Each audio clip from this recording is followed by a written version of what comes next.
Hello friends, இன்றைக்கும் ஒரு மாமியார் மருமகள் கதை தான் பார்க்க போகிறோம். பேய் மருமகள் கதைக்கு பேர். வாங்க நம்ம கதைக்குள்ளே போவோம். சேனல் சப்ஸ்கிரைப் பண்ணாதவங்க ஒரு சப்ஸ்கிரைப் பண்ணிக்கோங்க. ஒரு ஊரில் அமுதான்னு சொல்லி ஒரு மாமியாரும் சுந்தரின்னு சொல்லி ஒரு மருமகளும் இருந்தாங்க. இதில் மாமியார் அமுதா பயங்கரமான குடும்பக்காரி. மருமக என்ன செஞ்சாலும் பிடிக்காது. என்ன செஞ்சாலும் குறை சொல்கிறதும் திட்டுறதுமே அவங்க முழு நேர வேலையாகவே வச்சுட்டு இருந்தாங்க. அமுதா என்ன பண்ணுவாங்க, காலையில் எந்திரிப்பாங்க, காஃபி குடிப்பாங்க, அப்படியே வெளியே ஒரு சுற்று பார்த்துட்டு வெளியே 4 வீட்டில் நோட்டை விட்டுட்டு வருவாங்க. அதுக்கப்புறம் சாப்பிடுவாங்க, சீரியல் பார்ப்பாங்க, பக்கத்து வீட்டு கதை, அடுத்த வீட்டு கதை, எல்லா ஊர் கதை எல்லாம் பேசுவாங்க.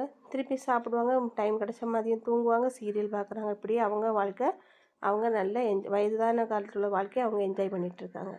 ஆனால் மருமகள் சுந்தரி பார்த்திங்கன்னா விடிய காலமே எந்திரிப்பாங்க. எந்திரிச்சு நைட்டு 10 மணி வரைக்கும் அவங்களுக்கு ஏதாவது ஒரு வேலை இருந்துக்கிட்டே தான் இருக்கும். அப்படி சுந்தரி என்ன வேலை செஞ்சாலும் அதை குறை சொல்கிறதே அமுதாவோட முழு நேர வேலையாக இருக்குது. மாமனாரும் சுந்தரி கணவரும் காலையிலே வேலைக்கு போயிடுவாங்க. போயிட்டு அவங்க இரவு 7 மணிக்கு தான் வராங்க. அதனால் பகலில் வீட்டில் என்ன நடக்குங்கிறது அவங்களுக்கும் தெரியாது. இப்படியே போயிட்டு இருந்துச்சு. இதில் ஒரு மதியம் போல் பக்கத்து வீட்டு மாமியாருங்க வயசானவங்கெல்லாம் சேர்ந்து ஒரு குழு கூடுவாங்க. கூட்டம் கூட்டிகிட்டு என்ன சொல்லுவாங்க, உன் மருமக எப்படி, என் மருமக எப்படின்னு சொல்லி அந்த கூட்டத்தில் பார்த்திங்கன்னா ஃபுல்லாக மருமகளுங்களை குறை சொல்கிறதே தான் பெரிய வேலையாக இருக்கும். அங்கே கேட்டுட்டு வந்துட்டு வீட்டில் வந்தோடனே திருப்பியும் பாரு, பக்கத்து வீட்டு அலமையில் மருமகாவை எப்படி வேலை செய்கிறா அப்படின்னு சொல்லி அடுத்தவங்க கூட கம்பேர் பண்ணியே பேசுகிறது இந்த அமுதாவோட வேலை. இப்படி எப்போ பார்த்தாலும் திட்டி இருந்தோன்னே சுந்தரி மனசு உடஞ்சே போயிடுச்சு. அவள் அடிக்கடி அவங்க செத்து போன அம்மா அப்பாவை ஃபோட்டோவை பார்த்துட்டு அழுவா. அம்மா, நீங்கள் ஏன் என்னை விட்டுட்டு போயிட்டீங்க? என் மன கவலையை கூட யார்ட்டையும் சொல்ல முடியாத நிலைமையில் நான் இருக்கேன். நீங்கள் கூட இருந்தாலாவது உங்கள்கிட்ட சொல்லலாம், இல்லை கூட எனக்கு ஒரு அண்ணன் தம்பி இருந்தாலாவது நான் அவங்கள்ட்டையாவது என் கவலையை சொல்லலாம். அந்த நிலைமையில இல்லாமல் என்ன ஒரு பிள்ளையை ஆக்கி போய் நான் அனாதையாக ஆக்கி விட்டுட்டு போயிட்டீங்களே, பேசாமல் நான் செத்து போயிடவான்னு சொல்லிட்டு ஃபோட்டோவை பார்த்துட்டு அடிக்கடி அழுதுகிட்டே இருப்பா சுந்தரி. சரி, மாமியார் தான் இப்படின்னு பார்த்தா கணவரும் அதே மாதிரி தான். சாயங்காலம் 7 மணிக்கு கணவர் வந்தான்னா அவங்க அம்மாவோட பேச்சை கேட்டுட்டு அவனும் எல்லாம் சுந்தரியை தான் திட்டுவான். என்ன அமுதா என்ன சொல்கிறாங்க, காலையிலேருந்து எல்லா வேலையும் நான் தான் செய்கிறேன், சுந்தரி உட்காந்து சீரியல் பார்த்துட்டு இருப்பா அப்படின்னு சொல்லிட்டு மருமகளை குறை சொல்கிறதே தான் முழு நேர வேலையாக வச்சுட்டு இருப்பாங்க. அதையும் மகன் கேட்டு அதையும் நம்பிட்டு பொண்டாட்டியை திட்ட தான் செய்கிறான் சுந்தரியோட கணவர். இப்படியே நாள் போயிட்டே இருந்துச்சு. அப்புறம் ஒரு நாள் பார்த்திங்கன்னா பகலில் கொஞ்ச நேரம் உடம்பு டயர்டாக இருக்குன்னு சொல்லி சுந்தரி தூங்கிடுவாள். தூங்கினதை பார்த்துட்டு அமுதாவுக்கு ரொம்ப கோவம் வந்துடும். அது எப்படி இந்த வீட்டு மருமக தூங்கலாம், வேலையை முடிச்சுட்டு தான் நான் தூங்கியிருப்பேன், ஆனால் இவங்களுக்கு அவள் தூங்கிட்டாளேங்கிற ஒரு கோவத்தில் தான் எப்படி அவள் தூங்கலான்னு சொல்லி கோவத்தில் அவளை அடித்து எழுப்பிட்டு சண்டையை தொடங்கிடுவாங்க. பயங்கரமாக சண்டை போடுறாங்க. அவளும் அழுறா. அப்படி அழுதுகிட்டே இருக்கும்போது சாயங்காலம் அவங்க பையன் வரான். பையன் வந்தோன்னே 1க்கு 2 பையன்ட்டு சொல்லி கொடுத்து அவனும் அவளை தான் திட்டுறான்.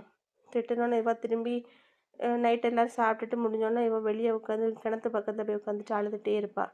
அம்மா, நான் உங்கள் கூட வந்துடவா, நான் செத்து போயிடவா, என்னால் இந்த வீட்டில் இருக்க முடியாது, பேசாமல் என்ன கூட்டிகிட்டு போயிருங்க அப்படின்னு சொல்லி அழுதுகிட்டே இருக்கும்போது கிணத்து பக்கத்துலேருந்து ஒரு மரத்தில் ஒரு பேய் பார்த்துட்டு இருக்கு. என்ன இவள் இப்படி அழுதுகிட்டே இருக்க, இவள் அடிக்கடி இதை மாதிரி தானே அழுறா அப்படின்னு சொல்லிட்டு இவள் அழுகிறதையும் இவள் சொல்லுறதையும் அந்த பேய் கேட்டுக்கிட்டு இருக்கு. கேட்டுட்டு இருந்துச்சு. உடனே இவகிட்ட நிற்குது. என்ன பிரச்சனை உனக்கு அப்படின்னு சொன்னேன்னா அவள் சொல்கிறா, சுந்தரி, நான் அமுதாவோட மருமகள், நான் என்ன பண்ணாலும் எங்கள் மாமியாருக்கு பிடிக்கல, எப்போ பார்த்தாலும் என்னை திட்டுவாங்க, இன்றைக்கி பார்த்தா அடிக்கவே செஞ்சிட்டாங்க. அது எங்கள் அம்மா அப்பா கூட என்னை அடித்தது கிடையாது, என் மாமியார் இன்றைக்கி என்னை அடிச்சிட்டாங்க, எனக்கு ரொம்பவே மன வருத்தமாக இருக்குது, அதான் செத்துடலாமான்னு பார்க்குறேன் அப்படின்னு சொல்லி அந்த பேய்கிட்ட சுந்தரி சொல்கிறா. உடனே பேய் சொல்லுது, இன்னும் என்ன ஆனாலும் நான் ஒன்றும் சாக விட மாட்டேன், ஏன்னா நானும் வாழ்கிற வயசில் அவசரப்பட்டு செத்து போய் தான் இப்போ பேயை அலைஞ்சிட்ருக்கேன், அதனால நான் ஒன்றும் சாக விட மாட்டேன். சரி, நம்ம 2 பேரும் ஒரு ஐடியா செய்வோம், நான் பேசாமல் உன் உடம்புக்குள்ளே வந்துடுறேன், உன் உடம்புக்குள்ளே வந்துட்டு உன் குடும்பத்தை சரி பண்ணி வச்சுட்டு தான் நான் இனி போவேன்னு சொல்லிட்டு அவங்க 2 பேரும் பேசி வச்சுட்டாங்க. பேசி வச்சுட்டு அப்புறம் அந்த பேய் என்ன பண்ணுது, சுந்தரி உடம்புக்குள்ளே வந்துடுது. சுந்தரிக்குள்ளே உடம்புக்குள்ளே வந்தோன்னா சுந்தரிக்கு பார்த்தா என்னமோ ஒரு பெரிய தைரியம் மாதிரி இருக்குது. சரி, இன்னும் நைட்டு தூங்கிடா. மறுநாள் காலையில் கணவருக்கு எல்லாம் சமையலும் பண்ணி வேலையை விட்டு வேலைக்கு அனுப்பியாச்சு. இங்கே பார்த்தீங்கன்னா அதுக்கப்புறம் ஒரு 9 மணிக்கு போல் மாமியார் எப்பவும் வழக்கம் போல் ஒரு விளக்கமாத்தையும் ஒரு தொடப்பு குச்சி எடுத்துட்டு இந்தா வீடெல்லாம் க்ளீன் பண்ணுன்னு சொல்லி தூக்கி எறிகிறாங்க.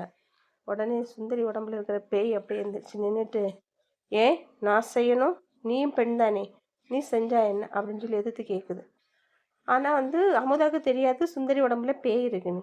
என்னது நீ என்னையே எதிர்த்து பேசுவியான்னு சொல்லிட்டு திருப்பியும் அடிக்க கை ஓங்குவாங்க.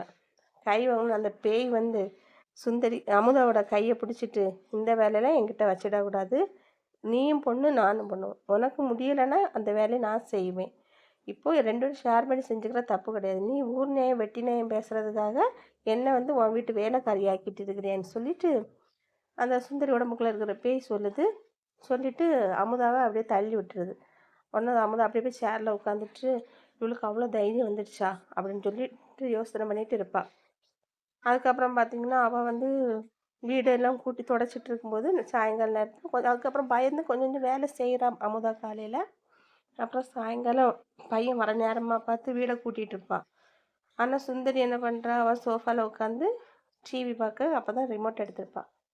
பையன் வந்த உடனே அமுதா சொல்லுவா, பாத்தியா மகனே, டெய்லி இதுதான் நடக்குது, நான் தான் வேலை செய்கிறேன், உன் பொண்டாட்டி இப்படி உட்காந்து டிவி தான் பார்த்துட்ருக்கா அப்படின்னு சொல்லிட்டு நல்லா ஏற்றி விட்றாங்க.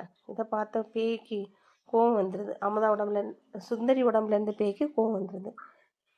அந்த பையன் பக்கத்தில் வந்துட்டு, ஏய் நீ சும்மா காலுக்கு மேலே கால் போட்டு சேரில் உட்காந்துட்டு என் அம்மாட்ட நீ வேலை வாங்குறியான்னு சொல்லிட்டு ஓங்கி அடிக்க கையை வாங்குவானே. சுந்தரி உடம்புல இருக்கிற பேய் வந்து பையனோட கையை பிடிச்சிக்கிட்டு, இந்த வேலையை என்கிட்ட வச்சிடக்கூடாது அப்படின்னு சொல்லி எதிர்த்து பேசுது.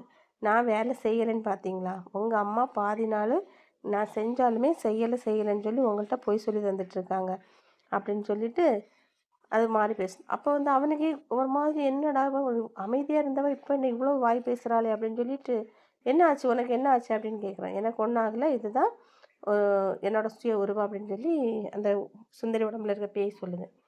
அதுக்கப்புறம் அந்தால அவன் சொல்லுவான், நீ இப்படி எங்களை மாறி பேச நீ வீட்டை விட்டு போயிரு அப்படின்னு சொல்லி மனைவியை பார்த்து சொல்லுவான்.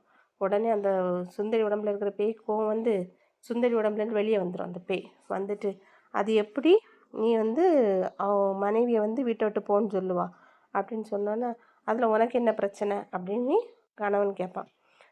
நீ நல்லா பாரு, நான் யாரு, நீ என்ன நல்லா பாரு அப்படின்னு சொல்லி அந்த பேய் சொல்லுது. உடனே மாமியாரும் மகனும் பார்க்குறாங்க, இது என்னது நம்ம தெரிஞ்சவங்களா அப்படின்னு சொல்லி பார்க்கும்போது அந்த பேய் யாருன்னா சுந்தரி கணவனோட முதல் மனைவி.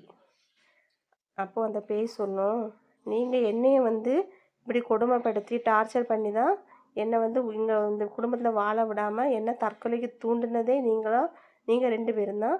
இப்போ வந்து 2வது ஒரு பொண்ணையும் கல்யாணம் பண்ணிவிட்டு இப்போ அந்த பொண்ணோட வாழ்க்கையும் கெடுக்குறீங்களா, அது இது முடியாது, நான் வந்து அந்த கொடுமையை அந்த பொண்ணு கொடுக்க விட மாட்டேன், அதனால் ஒழுங்கு மரியாதை அந்த பொண்ணுக்கு கூட சந்தோஷமாக நீ வாழ்கிற வழியை பாரு அப்படின்னு சொல்லுது. அந்த பேய் வந்து கணவன்கிட்ட அட்வைஸ் பண்ணுது. அதெல்லாம் அவன் சொல்ல, நீ தான் செத்து போயாச்சுல, உனக்கு நீ எங்கே என்ன வேற நீ போ அப்படின்னு சொல்லிட்டு, உன்னை நான் எப்படி விரட்டுறதுன்னு எனக்கு தெரியும் அப்படின்னு சொல்லி மாமியாரும் மகனும் சொல்லுவாங்க. உடனே அந்த பேய், நீ என்னையே எதிர்த்து பேசுறியான்னு சொல்லி அவனை அடி கையை எடுக்குமே. சுந்தரி ஓடி போய் அந்த பேய்க்கு முன்னாடி கையை எடுத்து கும்பிட்டு மண்டிட்டுட்டு வேண்டுவா, தயவு செஞ்சு மன்னிச்சிடுங்க, என் கணவரையும் என் மாமியாரையும் மன்னிச்சிடுங்க, இனிமேல் இந்த தப்பு நடக்காது, நீங்கள் என்ன அவங்களோட முதல் மனைவின்னு எனக்கே தெரியாது, நான் 2வது மனைவின்னு கூட நீங்கள் சொல்லி தான் எனக்கு தெரியும் அப்படி மன்னிப்பு கேட்பா சுந்தரி. அப்படி அந்த சுந்தரி மன்னிப்பு கேட்டோன்னா அந்த பேய்க்கு மனமே பாவமாக இழகிடும். சுந்தரி மன்னிப்பு கேட்குறத பார்த்து கணவனும் மாமியாருக்கு மனசில் ஒரு இறக்கம் வரும். ஐயோ நம்ம தப்பு பண்ணிட்டோம், நம்ம வந்து ஒரு பேய் கொல்ல வரும்போது கூட நம்ம மருமக வந்து பேய்கிட்ட நமக்காக போராடுறாளேன்னு சொல்லிட்டு அமுதா வந்து மனம் மாறிடுவாங்க. பையனும் சொல்லுவான், என்னை மன்னிச்சிட்டு சுந்தரி, நான் இனி ஒன்று நல்லா பார்த்துக்குவேன் அப்படின்னு சொல்லிட்டு பேய்கிட்டே மன்னிப்பு கேட்குறான். முதல் மனைவியாகிய பேய்கிட்டே மன்னிப்பு கேட்குறான். அப்புறம் சுந்தரிகிட்டே மன்னிப்பு கேட்குறான். அப்புறம் அப்படி பண்ணிட்டு இருக்கும்போது மாமனாரும் வேலையிலேருந்து வந்துடுறாங்க. மாமனார் சொல்லுவாங்க, இவங்களுக்கு இந்த என் மனைவிக்கும் என் மகனுக்கும் தகுந்த பாடம் கற்றுக் கொடுத்துட்டா பெரிய மருமகளேன்னு சொல்லிட்டு அந்த பேய்க்கு வந்து ஒரு வணக்கம் சொல்லுவார். இனி அந்த குடும்பம் வந்து நல்லா இருக்கும், நீ வந்து திருத்திட்டல அப்படின்னு. அப்போ அந்த பேய் சொல்லும், நான் இவ்வளோ நாளும் எனக்கு ஆன்மா சாந்தி அடையாமல் அலைஞ்சிட்டு தெரிஞ்சிருக்கேன், இப்போ வந்து சரி என் கணவருக்கு ஏற்ற ஒரு பொண்டாட்டி கிடச்சிருக்கா, நான் வாழாத வாழ்க்கை வந்து சுந்தரி கண்டிப்பாக வாழணும் அப்படின்னு சொல்லிட்டு அவங்க 2 பேர்ட்டையும் சொல்லிக்கிட்டு அந்த பேயும் மறைஞ்சு போயிடுது. மாமியாரும் மருமகள்கிட்ட மன்னிப்பு கேட்குறாங்க. இனிமேல் நான் ஒன்று நல்லா பார்த்துக்குவேன், நீ வருத்தப்படாத அப்படின்னு சொல்கிறாங்க. மகன் வந்து சுந்தரிக்கிட்ட நம்ம வாழ்க்கையிலையும் நல்லபடியாக இருக்குன்னு சொல்லிக்கிட்டு சேர்ந்துக்கிறாங்க. இந்த கதை உங்களுக்கு பிடிச்சிருந்தா லைக் பண்ணுங்கள், ஷேர் பண்ணுங்கள், கமெண்ட் பண்ணுங்கள், சப்ஸ்கிரைப் பண்ணுங்கள்.